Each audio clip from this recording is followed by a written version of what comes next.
할렐루야. 자, 오늘 하나님 말씀 함께 나누도록 하겠습니다. 오늘 하나님 말씀은 갈라디아서 1장 6절부터 10절까지 말씀입니다. 갈라디아서 1장 6절부터 10절까지 신약성경 301페이지, 302페이지입니다. 자, 우리 6절부터 10절까지 말씀을 저와 여러분이 교독해서 읽고 그 다음에는 같이 한 번 더 읽겠습니다. 두 번 읽겠습니다. 먼저 교독해서 한번 읽겠습니다. 제가 먼저 읽겠습니다. 그리스도의 은혜로 너희를 부르신 이를 이같이 속히 떠나 다른 복음을 따르는 것을 내가 이상하게 여기노라.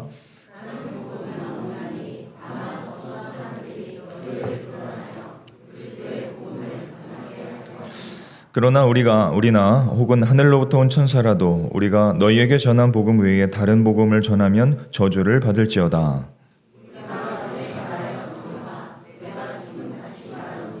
만일 누구든지 너희가 받는 것 외에 다른 복음을 전하면 저주를 받을지어다. 이제 내가 사람들에게 좋게 하랴 하나님께 좋게 하랴 사람들에게 기쁨을 구하랴 내가 지금까지 사람들의 기쁨을 구하였다면 그리스도의 종이 아니니라. 자, 우리 한번 처음부터 끝까지 같이 읽겠습니다. 함께 읽겠습니다. 그리스도의 은혜로 너희를 부르신 이를 이같이 속히 떠나 다른 복음을 따르는 것을 내가 이상하게 여기노라. 다른 복음은 없나니 다만 어떤 사람들이 너희를 교란하여 그리스도의 복음을 변하게 하려 함이라. 그러나 우리나 혹은 하늘로부터 온 천사라도 우리가 너희에게 전한 복음 외에 다른 복음을 전하면 저주를 받을지어다. 우리가 전에 말하였거니와 내가 지금 다시 말하노니 만일 누구든지 너희가 받은 것 외에 다른 복음을 전하면 저주를 받을지어다.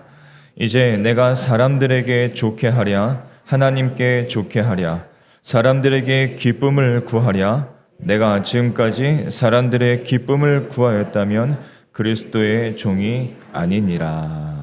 아멘. 한번 제목을 같이 한번 해볼까요?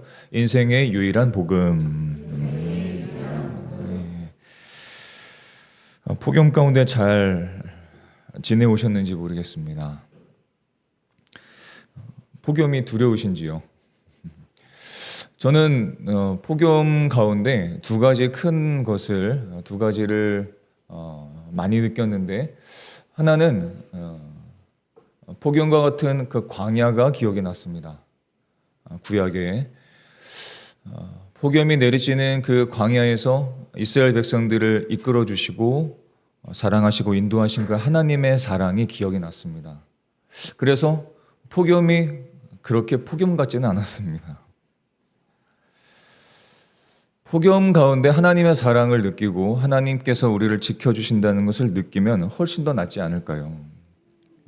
자, 둘째로 느낀 것은 폭염보다 더 무섭고 더 뜨거운 지옥 불못으로 사람들이 멸망 가운데 달려가고 있다는 것이 느껴지고 있습니다.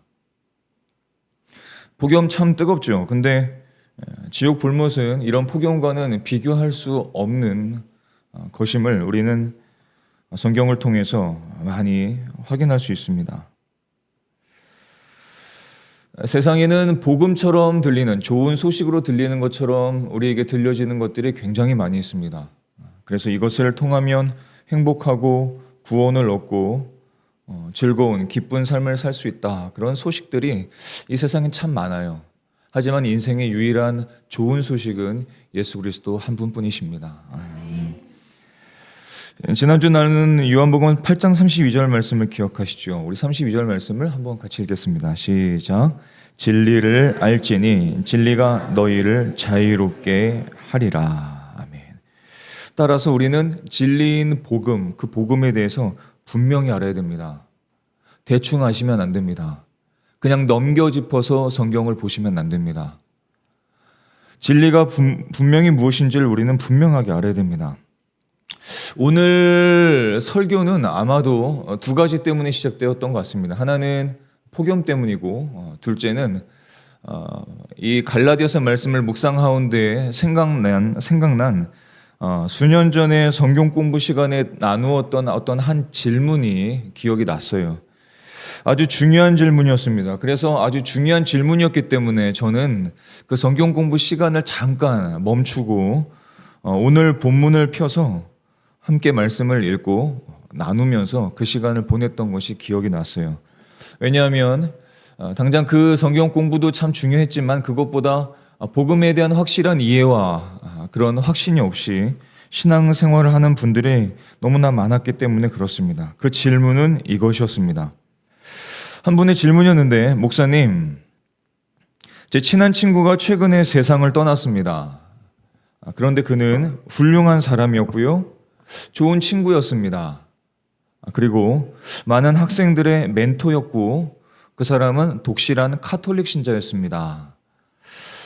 이렇게 질문을 해요. 목사님, 천국에서 제가 그 친구를 다시 볼 수 있을까요? 가능할까요? 불가능할까요? 그 친구는 그저 헌신적이고 성격이 좋은 사람이었고 멋진 친구였을까요? 그것이 끝이었을까요? 이런 질문을 하셨었어요. 어떤 남자 성도였습니다. 사랑하는 성도 여러분, 오늘 복음에 대해서 우리가 확실히 알고 그것에 대해서 나누기 위해서 오늘 이 질문부터 시작하고자 합니다. 첫 번째 질문은 이것입니다. 독실한 카톨릭 신자가 진정으로 다시 태어날 수 있을까요? 오늘 우리가 함께 나누는 이 질문은 단순한 어떤 신학적인 호기심에서 시작되는 질문이 결코 아니라 이것은 사람의 영혼이 걸린 문제입니다. 영생이 걸린 문제예요. 영원한 생명을 얻는가 아니면 영원한 심판에 이르는가, 이거를 가르는 가장 결정적인 질문이 될 수 있습니다. 카톨릭이라는 종교 전통 안에 있는 사람들이 과연 구원받을 수 있을까요? 카톨릭 신자는 크리스찬일까요? 아닐까요? 자, 이것은 수많은 사람들의 영원한 운명을 가르는 아주 운명적인 현실이고 중요한 질문입니다. 그리고 여러분들은 이 질문에 대한 분명한 답을 갖고 계셔야 됩니다. 그래서 너무나 중요한 질문이기 때문에 우리는 누군가의 감정을 상하게 하지 않기 위해서 진리를 감출 수는 없습니다. 본문의 사도 바울의 마음이 똑같았어요. 자, 오늘 10절의 말씀을 한 번 더 읽어보겠습니다. 시작. 이제 내가 사람들에게 좋게 하랴, 하나님께 좋게 하랴, 사람들에게 기쁨을 구하랴. 내가 지금까지 사람들의 기쁨을 구하였다면 그리스도의 종이 아니니라. 사도 바울 마음이 느껴지시는지요? 사람들의 어떤 마음과 그 감정을 상하게 하지 않기 위해서 진리를 감추지 않겠다는 겁니다. 진리를 선포하겠다는 말입니다. 그만큼 중요하다는 뜻입니다. 성경은 단호합니다. 하나님께서 말씀하신 것을 우리가 오해하거나 왜곡하거나 부드럽게 바꿀 그런 권한이 저와 여러분에게는 아무도 없습니다. 오직 진리를 그대로 전해야 할 사명이 우리에게 있기 때문에 그렇습니다. 오늘 본문에서 사도 바울은 믿을 수 없을 만큼 정말로 강력하게 갈라디아 성도들에게 경고하고 권면하고 있습니다. 이렇게 권면을 하는 것이죠. 은혜로 너희가 구원의 자리로 부르심을 받았는데 어떻게 지금 다른 복음을 따르고 있는가? 다른 복음은 결코 없으며 사람들이 너희를 교란하고 있다. 다른 복음을 전하고 다른 복음을 따라가면 누구라도 저주를 받을 것이다. 다시 말하노니 너희가 받은 그리스도의 복음 외에 다른 복음을 전하면 저주를 받을 것이다. 이렇게 강력하게 경고하고 있어요. 사도 바울의 이 말은 정말로 격앙스럽고 아주 격렬한 소리입니다. 왜 그랬을까요? 당시 갈라디아 지방의 성도들이 예수 그리스도의 복음을 받아들였습니다. 그래서 그 진리를 받아들이고 복음을 받아들여서 자유함을 누렸어요. 구원의 기쁨을 알았습니다. 자, 그런데 그 갈라디아 성도들 안에 누가 들어오기 시작하냐면 밖에 율법주의자들이, 율법을 따르는 사람들이 이 성도들 안에 조용히 들어와서 예수 그리스도의 복음 외에 다른 복음을 계속 전해준 겁니다. 그런데 문제는 무엇이냐면 그 복음에 서 있던 사람들이 흔들리지 않았어야 될 텐데 이 사람들이 이 다른 복음에 동요되기 시작한 겁니다. 그리고 복음을 떠나 사는 사람들이 생겨나고 있었던 겁니다. 이것이 갈라디아 성도들 안에 일어난 아주 중요한 일이었습니다. 그리고 이것은 지금도 일어나고 있는 일들입니다. 지금도 일어나고 있는 일들이에요. 많은 사람들이 예수 그리스도의 복음, 그 복음 부르심을 받았습니다. 신앙의 여정을 시작합니다. 교회를 다니기 시작하죠. 많은 사람들이 그러나 이 복음 위에 서질 못하고 다른 복음을 따라서 신앙의 여정을 탈선하거나 포기하는 경우들이 생겨납니다. 또는 모양만 그리스도인으로 살거나 혹은 그리스도의 모양도 아예 포기해버린 채 구원을 받지 않은 세상 사람들과 전혀 차이가 없는 모습으로 세상을 살아가는 사람들이 얼마나 많은지요. 이것은 굉장히 우리에게도 중요한 이야기입니다. 복음은 하나밖에 없습니다. 하나님께서 인간을 구원하시기 위해서 주신 복음은 예수 그리스도의 십자가 죽음과 부활, 그것을 믿는 믿음으로만 구원을 얻게 하셨습니다. 이 구원 외에 다른 것을 전하게 된다면 그것은 더 이상 복음이 아닙니다. 그것은 사람을 속이고 영원한 멸망으로 끌고 가는 거짓입니다. 그래서 오늘 카톨릭을 제가 주된 대상으로 삼아서 함께 나누고자 합니다. 하지만 저는 카톨릭만 이야기하는 것이 아니라는 것을 기억하셨으면 좋겠습니다. 카톨릭은 어떤 가르침을 전하고 있나요? 카톨릭은 단순히 믿음으로만 구원받는다고 가르치지 않습니다. 그들은 세례가 없으면 구원이 없다고 이야기를 합니다. 아기의 머리에 물을 붓고 세례를 주면은, 기도해 주면 죄에서 그 아이가 구원받는다고 오해하고 가르칩니다. 세례 성사라고 하죠. 세례를 받았기 때문에 그들은 천국으로 향하고 있다고 믿고 있습니다.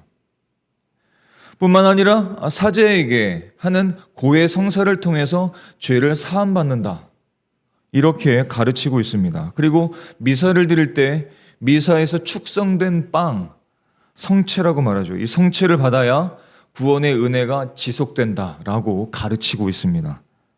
가톨릭에서는 빵과 포도주가 실제로 예수님의 몸과 피로 된다라고 이야기를 하고 믿고 성찬을 합니다. 그러나 이것들은 성경에서 말씀하시는 세례도 아니고 성경에서 말씀하시는 성찬도 결코 아닙니다. 미사에서 일어나고 있는, 지금도 일어나고 있는 수백만 건의 잘못된 일들, 수천만 건의 모든 일들, 이것들은 오히려 예수 그리스도와 개인 간의 관계를 틀어막고 믿음과 영생을 받지 못하게 하는 끔찍한 방해물일 뿐입니다. 분명히 하셔야 됩니다. 또한 카톨릭은 성모 마리아와 성인들을 통해서 전구기도라고 합니다. 우리가 말하는 중보와 비슷합니다. 그 마리아와 성인들을 향해서 기도하고 또 그들의 기도가 있어야, 그들이 응답해 주어야, 그리고 인간의 선행이 반드시 있어야만 구원을 받는다고 가르치고 있습니다. 가톨릭의 교리에 따르면 믿음은 구원의 출발점일 뿐만 아니라 그 후에도 성례전을 해야 하고 선행을 해야 하고 사람들의 수고가 있어야 되고, 그래서 가톨릭 교회와 교황에 대한 순종과 그 권위에 대한 순종이 분명히 지속되어야만 구원을 끝까지 유지할 수 있다고 말하고 있습니다. 그러나 이것들은 성경이 말하는 구원과 전혀 다릅니다. 복음은 시작부터 끝까지 하나님의 은혜입니다. 사람의 행위가 아닌 예수 그리스도께서 완전히 완성하신 사역입니다. 이것이 예수 그리스도의 복음이고 구원입니다. 에베소서 2장에서는 이것을 분명하게 우리에게 드러내고 있습니다. 에베소서 2장 8절과 9절을 말씀을 같이 읽어보겠습니다. 시작. 너희는 그 은혜에 의하여 믿음으로 말미암아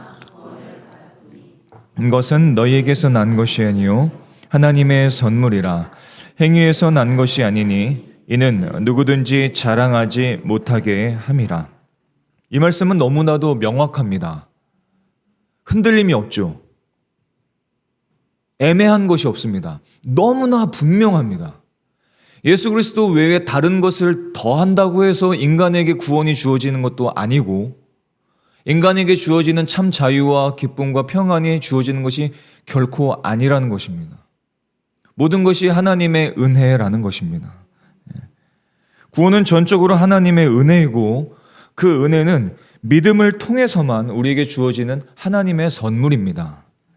그러므로 여기에 무언가를 보태는 순간 그것은 하나님의 선물이 아니라 사람이 만들어낸 제도로 전락하게 됩니다. 그런데 이러한 일들이 수많은 교회에서 자행되고 있다면 얼마나 큰 문제일까요? 로마서 3장 28절에서는 이렇게 말씀하시죠. 그러므로 사람이 의롭다 하심을 얻는 것은 율법의 행위에 있지 않고 믿음으로 되는 줄 우리가 인정하노라 했습니다. 이 말씀은 가톨릭의 교리를 정면으로 반박합니다.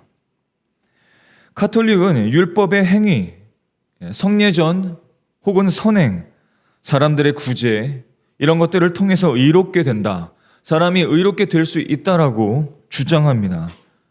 그러나 성경은 명확히 말합니다. 사람이 의롭다 하심을 얻는 것은 오직 믿음으로만 가능하다고 말씀하십니다. 이것이 복음입니다. 이것이 유일한 복음입니다. 예수 그리스도의 대속적 죽음이 모든 죄를 완전히 해결하셨다는 것, 우리는 그 믿음으로만 은혜에 참여할 수 있다는 것, 이 복음을 분명하게 저와 여러분이 가지실 수 있기를 축복합니다. 저의 오래된 친구가 있습니다. 한 사람의 이야기가 있어요. 20년이 조금 넘어서 연락이 닿았고 그동안 이야기를 함께 톡과 전화로 이야기를 나눴습니다. 그는 이야기를 들어보니까 지금까지 아주 독실한 카톨릭 신자였습니다. 매주 미사에 참여했던 사람이고 고해 성사를 빠뜨리지 않았다고 합니다. 아주 성실한 남자고 성실한 남편이고 성실한 아버지이고 성실한 의사로 카톨릭 병원에서도 일하기도 했습니다. 어느 날 그 친구가 목사가 된 저에게 조심스럽게 이렇게 질문을 합니다. 아마 여러 가지 이야기를 나눈 다음에 질문을 했던 것 같아요. 이렇게 이야기를 합니다. 나는 매주 미사에 참여했고 죄를 지으면 고해 성사를 어김없이 했고 나는 착하게 살려고 노력했어. 지금까지 그렇게 살아왔고 앞으로도 그렇게 살아갈 거야. 다른 사람에게 죄를 짓지도 않을 거야. 나는 그런 일을 결코 하지 않을 거야. 그래서 나는 구원받을 거라고 믿어. 근데 맨 마지막에 이렇게 질문합니다. 맞지? 그렇지? 라고 저에게 질문을 합니다. 왜 질문을 할까요?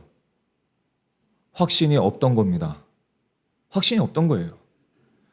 그렇게 지금까지 수십 년을 살아왔지만 그 믿음은 진짜가 아니었던 겁니다. 제가 그래서 이 질문을 듣고 이렇게 물었습니다. 그럼 예수님의 십자가만이 구원의 전부라고 믿어? 이렇게 질문을 했더니 그가 망설였습니다. 그리고 이렇게 대답을 합니다. 글쎄, 그건 잘 모르겠어. 그 친구가 갖고 있었던 그 신앙이라는 것은 예수님 위에 여러 가지 많은 것들을 더해 놓은 다른 복음이었습니다. 예수님만이 구원을 준다는 그 복음, 진짜 복음이 아니라 예수님도 좋지만, 예수님도 사랑하지만, 예수님께 예배도 하지만, 기도도 하지만 다른 것이 나에게 필요해. 다른 것을 해야만 나에게 구원이 주어져. 라는 다른 복음이었던 것입니다. 성경은 예수님 외에 아무것도 더해질 수 없다고 말씀하십니다. 사도행전 4장 12절의 말씀을 보면 이렇게 말씀하시죠. 다른 이로서는 구원을 받을 수 없나니 천하 사람 중에 구원을 받을 만한 다른 이름을 우리에게 주신 일이 없음이라 하셨습니다. 이 말씀은 구원의 유일성을 분명하게 선언하고 있어요. 예수님 외에 우리에게 구원을 줄, 구원 안에 들어있는 인간이 가져야 할 진짜 평안과 기쁨, 구원이 줄 수 있을 만한, 구원만이 줄 수 있는 그 기쁨과 평안을 주시는 그 이름은 예수님의 이름밖에 없다는 것입니다. 예수님의 피, 예수님의 의, 예수님의 죽음, 예수님의 십자가, 예수님의 부활만이 우리를 구원하시는 것입니다. 마리아는 성모 마리아라 불리지만 마리아는 죄 없는 여인이 아닙니다. 마리아도 죄 있는 여인이었습니다. 교황은 많은 사람들이 신봉시하거나 신성시해야 할 무오류한 존재가 결코 아닙니다. 단 하나의 사람일 뿐입니다. 성찬은 은혜를 공급하는 어떤 수단도 아니고 구원의 근거가 될 수도 없습니다. 오직 예수님의 이름만이 구원의 능력인 것을 믿으실 수 있기를 바랍니다. 새로운 질문으로 나아가겠습니다. 두 번째 질문은 이 질문입니다. 그렇다면 가톨릭 안에 있는 사람은 모두 구원받지 못할까요? 우리가 갖고 있는 이 진리를 훼손하지 않으면서 신중하게 이것을 접근해야 합니다. 단순히 카톨릭이라는 종교와 카톨릭 제도 안에 있다는 이유만으로 그 사람의 영혼이 정죄된다고 우리는 단정할 수는 없습니다. 왜냐하면 구원은 소속이 아닙니다. 구원은 소속이 아니라 믿음의 내용과 대상에 달려있기 때문에 그렇습니다. 하나님은 겉모양이나 제도적 위치를 보시지 않으시고 마음을 감찰하시는 분이십니다. 따라서 만약 어떤 사람이 카톨릭의 체계 안에 있으면서도 성경을 읽고 성령님의 조명 아래서 예수 그리스도의 십자가 복음을 진실로 깨닫고 오직 그리스도만을 전적으로 의지한다면 그는 종교로는 카톨릭인이지만 실상은 복음에 속한 자가 될 수 있고 그리스도께 속한 자일 수 있다는 것입니다.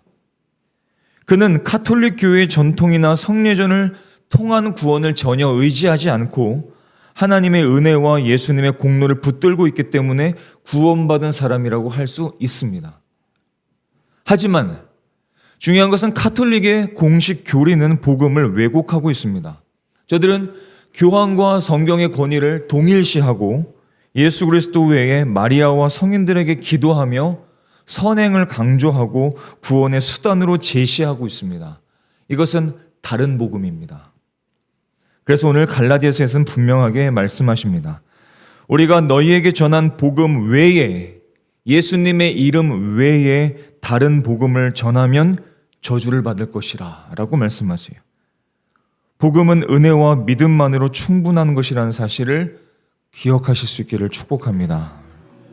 저는 지금까지 가톨릭에 대해서 말했지만 이 일은 가톨릭에서만 일어나는 일도 아니고 교회에 출석하는 많은 사람들에게 일어나는 일들이기도 합니다.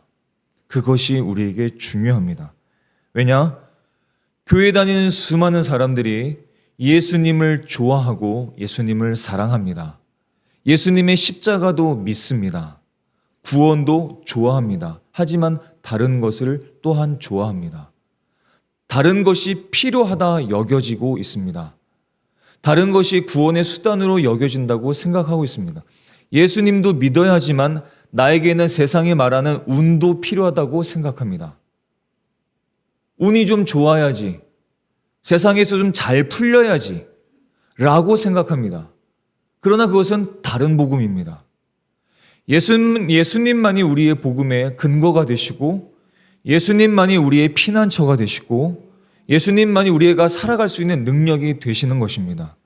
다른 것을 예수님과 동일하게 의지하고 사랑하고 존경하고 따르고 그것을 믿고 있다면 다른 복음을 따라가고 있는 것입니다. 그래서 마지막 질문이 우리에게 가장 중요한 질문입니다. 당신은 구원을 받으셨습니까?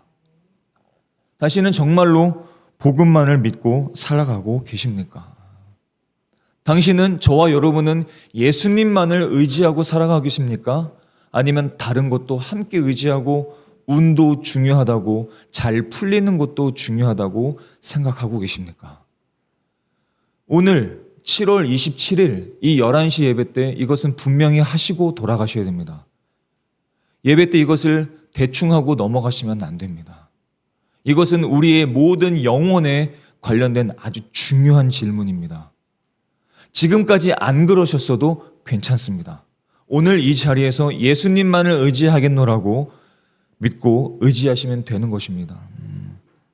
단지 설교를 듣고 그 설교를 좋아하고 성경의 진리를 내가 들었다는 것이 곧 구원을 의미하는 것이 아닙니다. 예배하고 참석하고 성경책을 들고 다니고 찬양을 부른다고 해서 구원을 받았다고 말할 수 있을까요? 주일마다 교회에 앉아있는 모든 사람들이 다 거듭난 사람들일까요?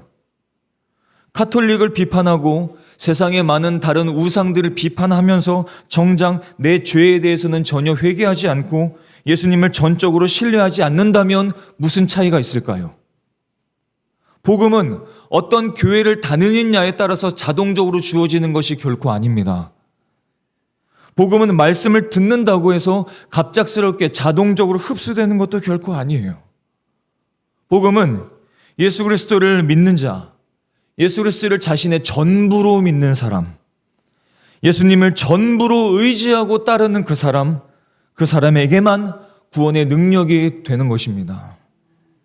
그러므로 우리는 오늘 이 시간에 자신을 돌아봐야 됩니다. 나는 정말 예수 그리스도의 십자가 외에 다른 것도 구원의 근거로 삼고 있지 않은가? 나는 단지 종교 생활에 안주하고 있는 것은 아닌가? 예배하고 하나님을 찬양했다는 것으로 안주하고 평안한 마음을 가지고 돌아가서 살아가고 있지는 않은가? 나는 성경을 볼 때 성경을 지식적으로만 대하고 있지는 않은가? 나는 정말로 새 생명으로 거듭난 사람인가?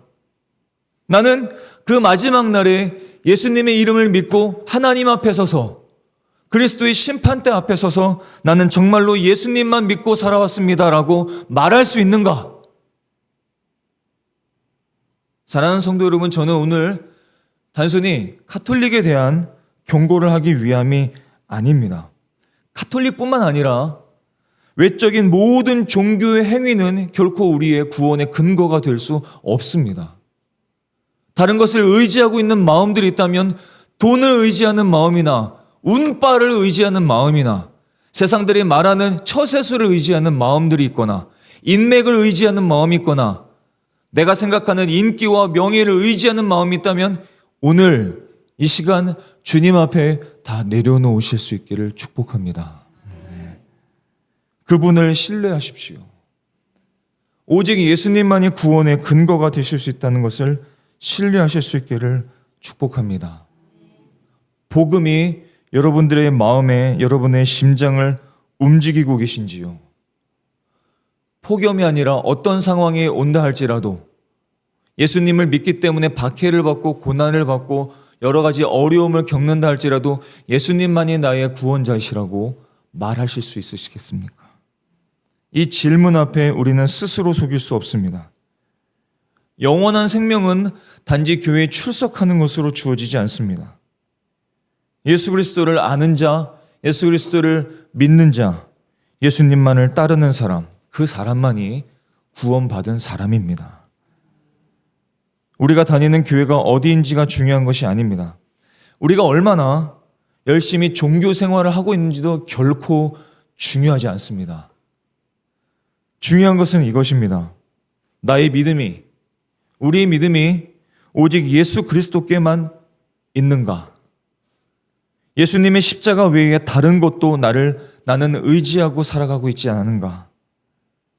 구원의 근거가 내 인생의 행복과 내 인생 안의 평안과 내 인생의 참된 기쁨을 예수님도 좋지만 다른 것도 함께 묶어서 마치 좋은 종합 선물 세트처럼 여기면서 살아가고 있지는 않은가?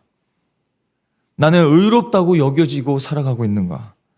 구원의 근거가 오직 하나님의 은혜와 예수님의 완전한 사역에만 있다고 믿고 살아가고 있는가? 예수님만으로 충분하지 않다고 느껴진다면 그 믿음은 아직 위험한 것입니다. 복음은 단순하고 명확합니다. 심플합니다. 하나님은 우리를 구원하시기 위해서 아들을 보내주셨고 예수님은 우리의 모든 죄를 단번에 해결해 주셨습니다.